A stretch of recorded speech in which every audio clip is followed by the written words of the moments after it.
Majeure road majoritarianism इन श्रीलंका, इसका क्या मतलब है? मेजोरिटेरियन का मतलब ये है कि मेजोरिटी जो कम्युनिटी है should be able to rule a country ने, जिस तरह से वो चाहे उस तरह से वो कंट्री को रूल कर रही है, ठीक है, या कर सकती है।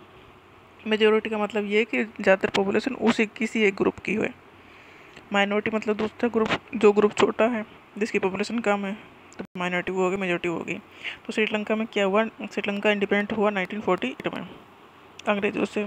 जो इसकी मेजर पॉपुलेशन थी वो सिन्हाला कम्युनिटी थी। 74 के अराउंड ये सिन्हाला स्पीकिंग जो थे वो थे। तो मेजोरिटी इनकी हो गई थी, तो गवर्नमेंट में इलेक्टेड हुए, तो इन्होंने जो मेजोरिटी के बेस पे वो सारे अपने रूल बना गिरे, अपने हिसाब से रूल बनाए, क्योंकि ये 74% थे। इन्होंने 1956 में सिन्हाला को ऑफिशियल लैंग्वेज बना दिया, और दूसरा तमिल भी थे तो उनके ऊपर कोई ध्यान नहीं दिया। तो सिन्हाला इनकी ऑफिशियल लैंग्वेज होगी श्रीलंका की 1956 में।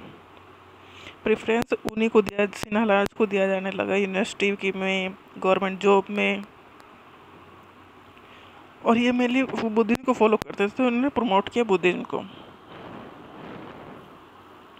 तो सारे इनके जो भी फैसले आए वो इसी तरह से आए कि जो सिन्हाला को प्रायोरिटी दिए जा रहे थे, और दूसरे तमिल्स जो थे, जो माइनॉरिटी थे, उन्हें नहीं पूछ रहे थे।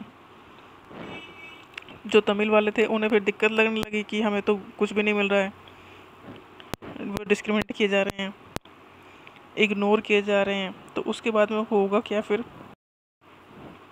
जो तमिल थे, श्रीलंकन जो तमिल थे, उन्होंने अपने जो तमिल को ऑफिशियल लैंग्वेज बनाने के लिए काम शुरू कर दिए, रिकॉग्निशन के लिए काम शुरू कर दिए।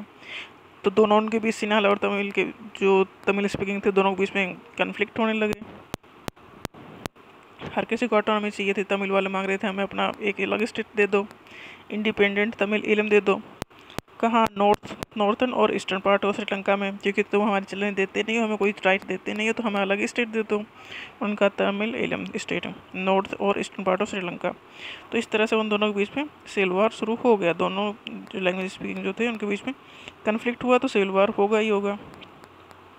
जो सिविल वार होगा तो बहुत सारे लोगों की डेथ होगी। उससे पहले जो श्रीलंका का काम ठीक ठाक चल रहा था, वो एजुकेशन में सभी डेवलपमेंट कर रहा था, एजुकेशन में, हेल्थ में, बट सिविल वार ने सब कुछ पीछे लगा धकेल दिया, और सिविल वार ख़त्म हुआ 2009 में।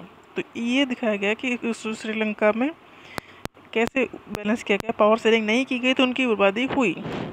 ठीक है, अब देखेंगे बेल्जियम वाले में क्या हुआ था।